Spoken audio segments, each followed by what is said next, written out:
Hi, my dearest family. Today we are going to be looking at the spring equinox chart, which is giving us indications about the year ahead. Well, sometimes it gives information about 1 year, sometimes only 6 months, and sometimes it's 3 months. So how you can decide that?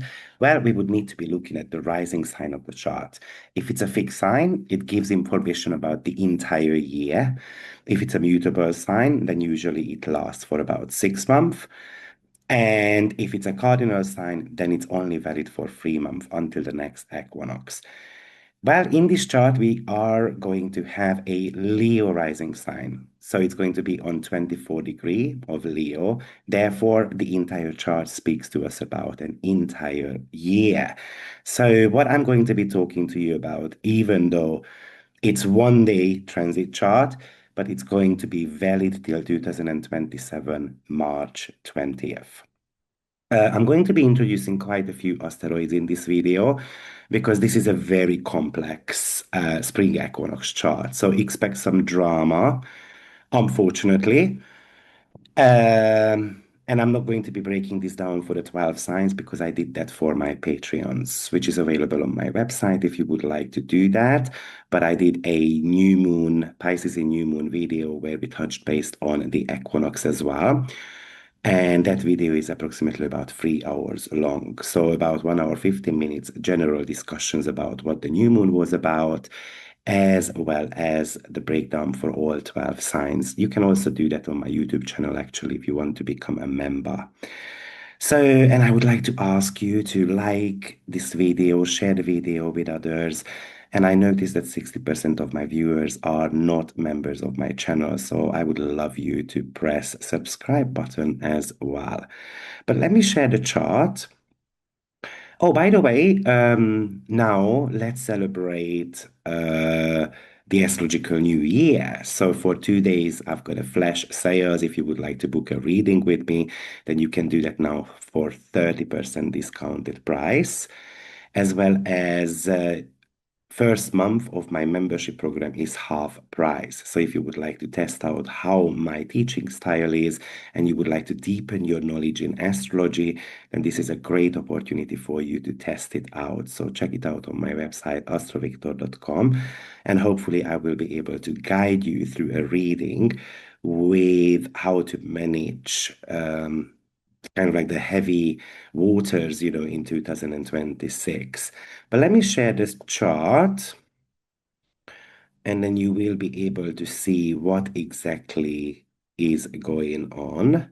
Potentially, I'm just going to switch off my face so that you will be able to see exactly what is going on in that chart. So this is the spring equinox chart. Firstly, let me just talk to you about what actually stands out to me in this chart, and then we're going to be making certain type of predictions as well, so that we have got a really great understanding of what might be happening. Like I said, this is a little bit of a sensitive chart. So a spring equinox chart is when the sun moves into the sign of Aries. So the 0 degree of the cardinal signs are considered to be the beginning of the 4 seasons. So of course, this is the spring season, and that is represented by the 0 degree of Aries. And we also call it as the world point. So whatever we are talking about today, that's going to be impacting the world. So because the sun moves into the sign of Aries, and then it makes a conjunction to Neptune and Saturn. Therefore, obviously, that Neptune-Saturn conjunction is getting reactivated. And in the next 1 year, Neptune and Saturn will be playing the most significant part. So, of course, talking about Saturn and Neptune, and everyone is talking about it, right? I have prepared at least 4 videos surely about it, but kind of like imagine a company that has operated on certain type of like vague vibes or outdated dreams for like 30 years or 15 years. That's pretty much Neptune in the sign of Pisces. And then we've got this new CEO steps in and moves the office to this high speed Aries type of let's say technological hub, and demands this physical changes being made in the world. So, of course, previously the Sun and Neptune made a conjunction in the sign of Pisces, right? So that's the reason why that's the one of the tightest aspect that the Sun has is the Neptunian energy. So something that has been operated kind of like on vague vibes, it is demanding us that it's not working anymore. Now, there is a lot to mention about Neptune, and I made this prediction approximately about a good 5, 6 years ago. And Neptune is connected to inflations. And whenever Neptune, statistically speaking, is in fire signs, the inflation is rocket high. And actually, interestingly enough, in water signs, it tends to be stabilizing a little bit more. I mean, it fluctuates, but it's not as severe. When it goes into fire signs, then it becomes quite volatile. So, on one hand, I would say that surely the prices of the oil as well as inflation are expected. Remember that 0 degree of Aries is kind of like a manifestation point. It's with what happens really with Neptune is kind of like you're driving in the fog. That's why Saturn is right next to it, because we're going to have to be able to be careful. Imagine that you are in a on an air, at the airport, and then you walk into this smoking lounge, and it's full of smoke. So you're gonna start coughing a little bit. It's kind of like you won't be able to see properly. So Saturn is trying to force Neptune to see what is actually real. And Neptune even can represent certain type of borders, new laws regarding the internet or medicine. You will see that because it's placed in the ninth house. And surely the ninth house can represent something to do with borders. So it looks like in the next 1 year, certain type of borders are going to be rewritten. Um, I mean, what's very interesting also here is that we have got this massive Aries cluster happening. I mean, I didn't even put all the asteroids on that are important. I left Addisona on because I've spoken about that in the new moon chart. That was in a very tight conjunction to the new moon. And what happened is Addisona and the sun went into the sign of Aries pretty much hand in hand.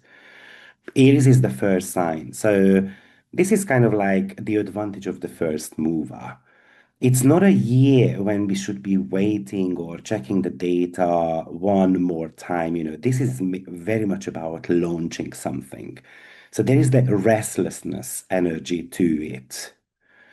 Um, I would also say that the dispositor of all these planetary cluster in the sign of Aries and therefore the spring equinox is, of course, Mars in the sign of Pisces.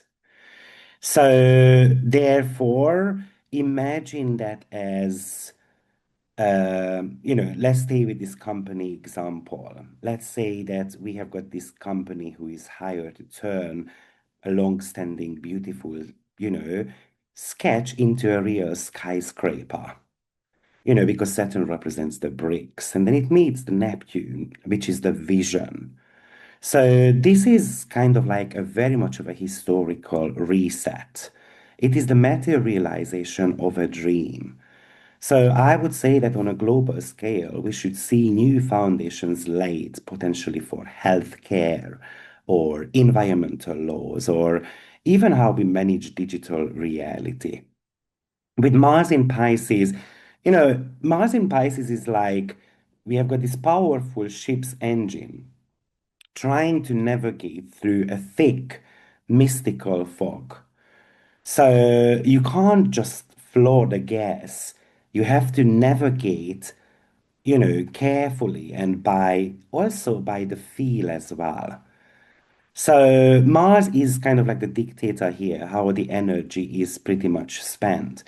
And Mars in the sign of Pisces is it's not necessarily a brute force, though. It's more about strategic intuition or acting based on feelings, potentially rumors and lies as well, or being misguided somehow. I would say that success this year comes to those who act with empathy or someone who is actually following their gut feelings or people who might be working behind the scenes rather than making this very loud, aggressive kind of frontal assault. Of course, with a very heavy Aries in the cusp, unfortunately, we are going to see such things. Now, looking at that Mars, it is making a beautiful trine to Jupiter. So if we are staying with the example, the ship and the engine, Mars being a little bit in the fog, it's kind of has got that radio link to this very wealthy, supportive benefactor at home. Let's say to a family member who is, I don't know, with satellites looking at the ship and then helping you navigate through. So, that Mars in Pisces with a trine to that Jupiter, I would say that there is a lot of sensitivity happening, a lot of water, a lot of emotional turmoil, and Aries is about fight, right? So our fight is very much connected or based on feelings. This is about expecting massive support from our family members. We might be seeing in the world certain type of housing initiatives or even food-related security matters. I think the food prices will go up quite significantly, I must say. Um, the reason why I would say that is because we have got the Saturn and Pluto sextile. While Saturn and Pluto sextile forms on 5 degree, and obviously when you think of Pluto and Saturn, the initial conjunction happened in the sign of Capricorn back in 2020, January 12th. We know what happened there. We know that we had struggle with food. So why do I think? Well, obviously we had supply issues, COVID hit, borders closed and all those type of stuff. So why do I think there is going to be food problems? Because Ceres at the same time will be in square to Pluto, and Ceres represents agriculture. It represents grains, especially food supplies, tins, and so forth. So I believe that we're going to experience certain type of food issues again, unfortunately. Now, what's also very interesting in this equinox chart is that Mercury is going direct in Pisces on the very same day of the equinox.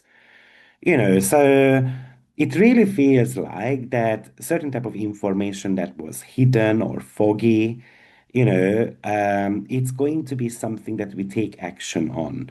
Somehow the mental fog starts lifting up, but imagine this Mercury as being kind of like stationary the entire year. So even though the information is there, in the sign of Pisces, this is still somehow hidden.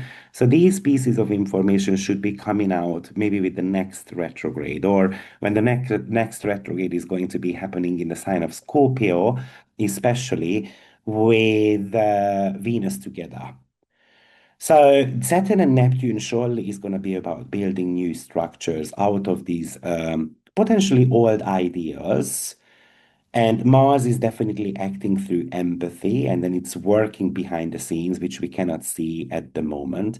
But Jupiter is all about expansion, and it wants to bring security back as well as it wants to increase territories. For example, it wants to increase the supply. So I think the practical way to win in 2026 wouldn't be about competition. It would be more to do with alignment. Think of this way. If there is kind of like this project, for example, that doesn't feel right in your soul, then no amount of force, will make it work. So you have to be tapping into your intuition, what your guts are telling you. Even though Saturn and Neptune conjunction in Aries will give you the tools to make that vision pretty much a permanent reality. And it really depends on you what you want to be doing with that vision. Now, a couple of other things that I noticed. We have got Persephone on 3 degree of Aries conjuncting Saturn.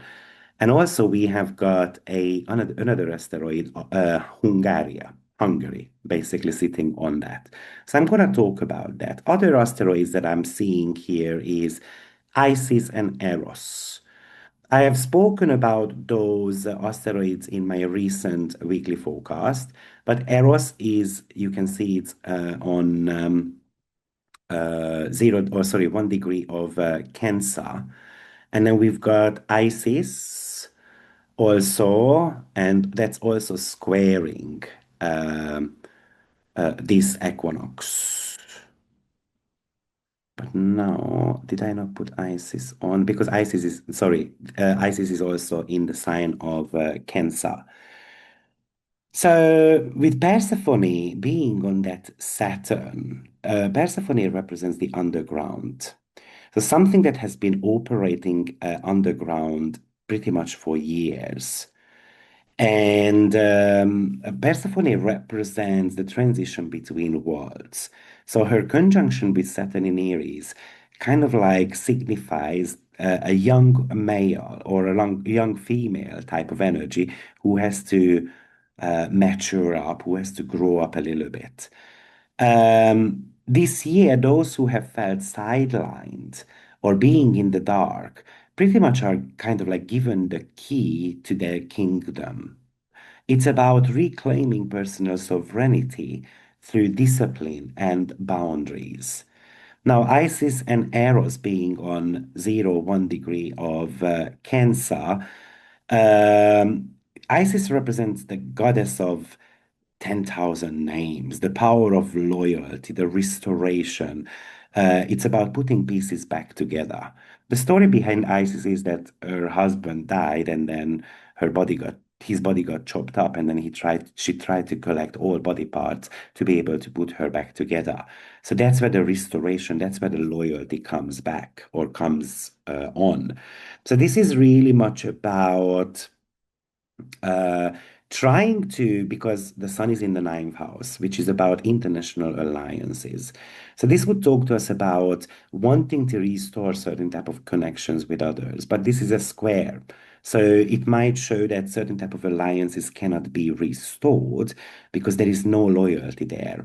So I'm expecting, let's say, someone to support me. For example, let's say Trump is expecting NATO to support him. And NATO is very Aries-like energy, so that's what I'm talking about, that.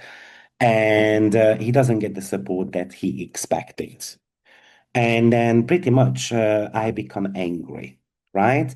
So because Mercury is stationary in this chart, that would talk to me about that there is going to be certain type of trading issues happening. Now, Eros is our passionate desire. So I'm very passionate about protecting my land, protecting my home country. And also, I would say that it's about emotional foundation as well. Emotional foundation in 2026 is very much built on devotion. I would say that this is not necessarily a cold year. This is the year where people are very motivated by what they love and what they feel. It's kind of like a holy duty to protect my family, my homes, my heritage, and so forth. So there is a lot of kind of like ideological energy here. The ideology comes from the fact that the sun falls into the ninth house, which is about the vision, which is about religious matters, spiritual matters. Now, with Persephone sitting on Saturn, it really, Saturn is kind of like a leader. So imagine this as Saturn trying to push forward with this new bold law, but it feels like we must answer to these very deep emotional needs or certain type of very traditional values of the people as well. That would be, for example, Isis and Eros in the sign of Cancer. So there is a tension here of growth. The drive to start something new, which is the Aries element, but it must be balanced with the need to maintain emotional integrity. So this is about pretty much we cannot succeed in 2026 by being all business all the time. We must lead with kind of like a soulful mission. So Persephone is about stepping out of the shadow, taking charge after a period of waiting. So it really feels like that this is pretty much a new type of group of people or a new leader who is going to be emerging and sharing their ideas with others. Isis is about the power of restoration. It's trying to bring life back to a home, to a project, something that might have been parked before. And Eros is super passionate about something. Also, it's very intimate. So I would say that there is this very serious commitment to this new identity. And I would say that Isis and Eros in Cancer is kind of like the heartbeat of the year, really. It is all based on our work is very much fueled by the love towards a country or a love towards my people or my family and so forth. And with Isis, we feel like this is our sacred duty. These are the emotional fuels, to be able to handle certain type of heavy responsibilities. So like I said, we have got a Leo rising sign in this chart, and this is falling actually on Taurus to what? So, and the ruler of so a Leo rising sign represents that the entire chart is going to be valid for a year. So because Leo rising sign falling on Taurus towards, very fixed, very stubborn, but highly visible year. And most likely there is going to be certain type of financial drama. Obviously, Leo represents drama, and Taurus Dwad is about finances and security matters. So we might feel not so secure, cyber attacks, and all those type of stuff. Now, we have got the sun in the ninth house, and that's about legal system, like Supreme Courts, international law, high-level judicial or judicial or whatever the word is, rulings. Also, it represents religion and philosophy as well. It's a dogmatic behavior. This is the deeper meaning to life. It's acting like a god type of energy. So we might be seeing some of these leaders, for example, unfortunately, acting out of anger and they think they are gods and they are invincible because all based on religion or kind of like spiritual entitlement. The ninth house also represents higher education, such as universities, research institutions. Pretty much is the very knowledgeable, expert people. So we might be seeing certain type of homeschooling again happening this year. And of course, the ninth house is foreign affairs as well, international trade, long distance travel, pretty much our neighbors across the sea. So we might be able, or we might be seeing some travel issues, or international tradings are stopping, or new international trading alliances are formed. But like I said at the beginning of the video, it feels like there is going to be a new border um, being born. And also, the ninth house represents the media as well. I mean, specifically publishing, broadcasting, the truth. So there's a lot of search for the truth, and it feels like that certain type of people are going to be exposed in the next 1 year. Imagine celebrities being sued for certain type of financial matters or politicians, leaders. What's very interesting in this rising sign, I must say, it's 24 degree. It is falling on Trump's Mars. So I must say that Trump is going to get somehow super angry. And whatever I'm talking about, it looks like he's going to be the one who is going to initiate all of those. A huge stellium in the sign of Aries, I mean, the ninth house is faith. So when we have got this huge stellium happening in the ninth house, that's about a crisis of faith. With Saturn, Neptune, old structures of beliefs are dissolving, while new, kind of hard-edged laws are being drafted. So I can imagine certain type of laws are going to be, regulations are going to be introduced that many people won't like. And that comes from Moon being in the sign of Aries as well, because that's kind of like the warrior spirit. Of course, with Moon and Venus, Moon represents the public, and Venus is our values. So we might, it's kind of people being very emotional about truth. that is being brought out, but also we might see a massive immigration as well happening. And that's why the borders kind of can be rewritten also. And of course, we have got the Aries and Chiron conjunction too. Now, Aries has got a good 560-year orbit. So, that has been in the sign of Aries for a while. But of course, Chiron is going to be shifting sign this year, moving into the sign of Taurus for a little while, and then it comes back into the sign of Aries again. Now, I made a separate video about Aries and Chiron conjunction, so it's available on my YouTube channel.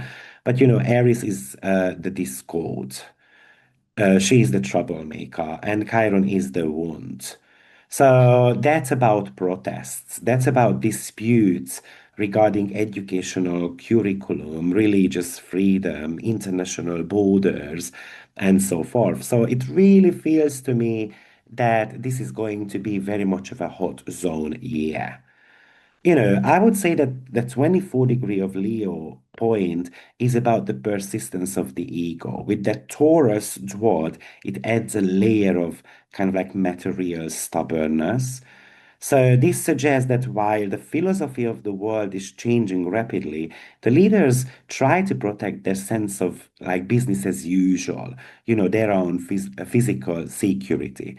By the way, on a personal level, if you have got any planets, of course, on 0 degree of the cardinal signs, such as Aries, Libra, Capricorn, and Cancer, then this is going to be one of the most important year for you.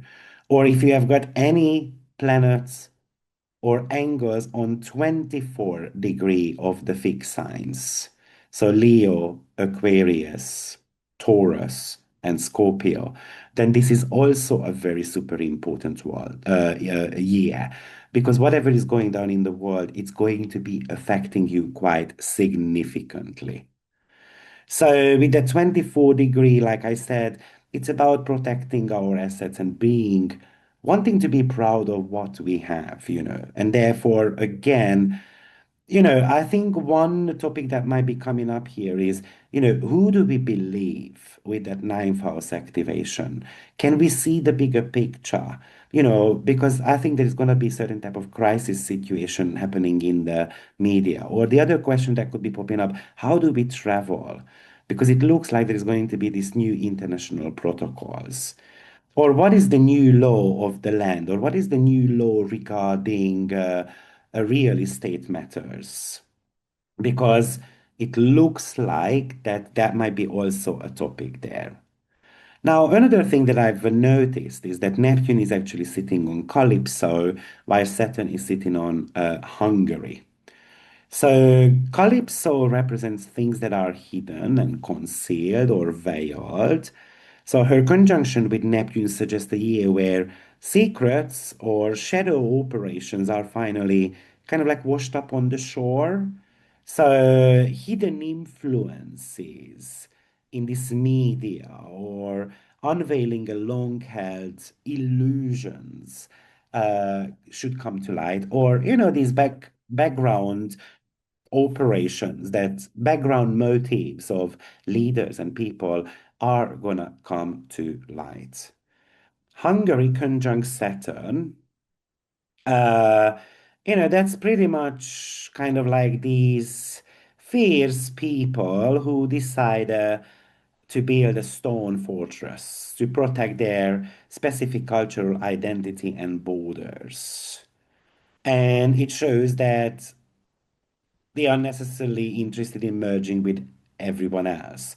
They want their own wall. Now, how interesting, that's exactly what's been happening in Hungary. We didn't sign anything to do with giving money to Ukraine. We just kind of like say no to the European Union. So Hungary will be a big topic coming up in Europe. I'm very certain about it. Obviously, we are going to be having elections coming up in 28 days or so. I think 12th of April on top of my head. I'm expecting some huge drama there. By the way, Hungary's astrological number is 434, in case you want to be looking at it. But if it's not Hungary, Then this specific asteroid will talk to us about nationalism, the preservation of specific heritage. So with Saturn, which is giving us that hard border type of energy, it's kind of like we are debating the truth of borders and who is allocating what. And, it really feels like nations are going to become more protective, kind of like walled in. So unfortunately, like I said, borders are seem to be rewritten. I think we will see massive legal battles over things that were previously kept quiet, and that's the Calypso energy there. Think of like whistleblower revelations that leads to this hard-hitting international laws, basically.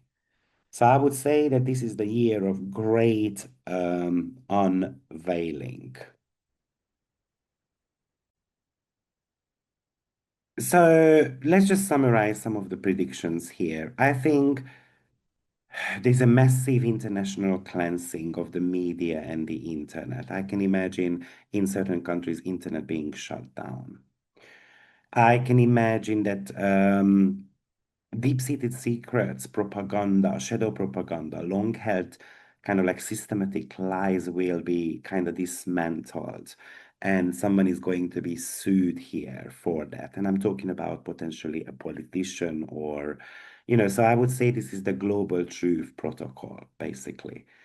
I think there is going to be, despite that globalist nature of that ninth house, having Hungary there kind of indicates a strong nationalism. So I think there's going to be a border hardening in Europe and between Europe and America, especially. So nations that have felt like their identity dissolving, I think they will pass very strict new laws to protect their culture and territory.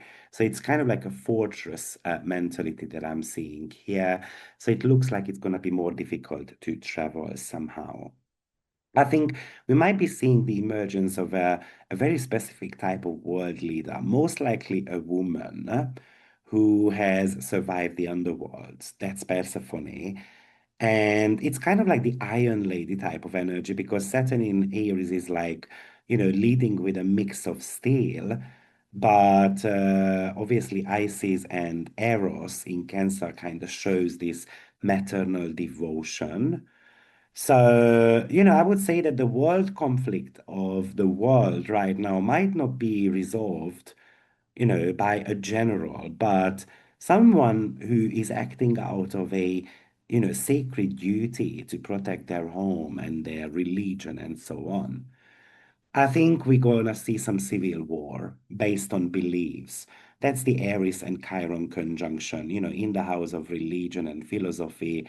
And I know some of you will say that, oh, the war has already started. I think it just started. We haven't seen enough of that yet.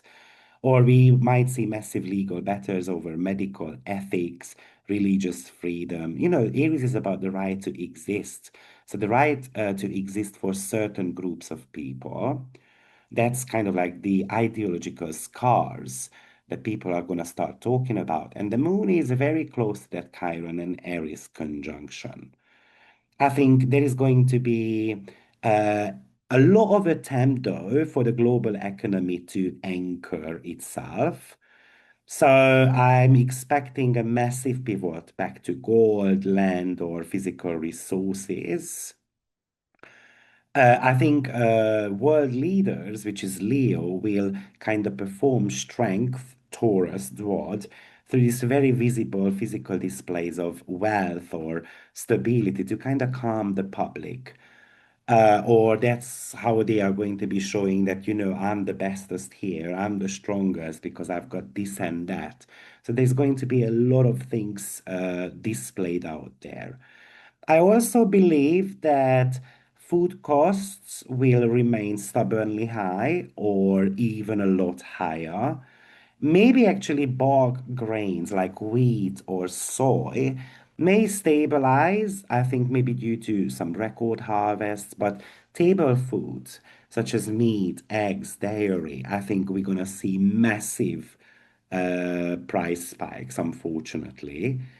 With Jupiter in the sign of Cancer, the abundance of quality, but a massive increase in the cost of nurturing. So I can imagine that we might start seeing moving away from the cheap processed imports towards a little bit more expensive or trusted food sources. So the trusted food sources might be a good word there. I would say that gas prices, I think, I think we should be seeing quite an increase there as well. I can imagine that, for example, buying a new laptop or an electric car because of battery issues or due to a shortage of certain type of metals might be, therefore, it's not that easy. With energy prices, I can actually imagine a bit of a drop. So let's see. But I can imagine that in certain regions, energy prices might drop slightly bit. I think when it comes to metal and tech, the prices will surge quite significantly. Um, I'm also wondering with that Hungary being, on Saturn, and forget about Hungary now for a second, but let's just call it as two neighboring countries, that used to share, for example, a power grid. And then we suddenly unplug one from each other to ensure that their citizens have enough, electricity first and so forth. So I'm kind of seeing a resource protectionism happening. And maybe that's how, of course, we cannot do that with every single item. I am aware of that. Okay, so if I don't have oil, then I'm not going to be able to do that. But let's say, like from a trading point of view, I'm going to give you, I don't know, flour, and then you're going to give me oil instead. So I can imagine that to be able to keep the prices a little bit lower. Um, Precious metals seems to be a record high for me. So people usually ask about investment opportunities, and precious metals seems to be record high. I made a prediction recently. I haven't checked it yet. But between March 15th to March 20th, I'm expecting silver to go back up quite significantly. So I'm going to check it on around the 19th, 20th to see. Well, this is it. I don't want to drag this along much, but do let me know how you feel about this equinox chart and what's your view on it, what you might be expecting purely based on astrology, okay? And I don't want any political debates popping up here because it's pointless. Like I said, we need to lead the world by compassion rather than, brute force. So good luck, everyone, and I will see you in my next video. Take care. Bye-bye.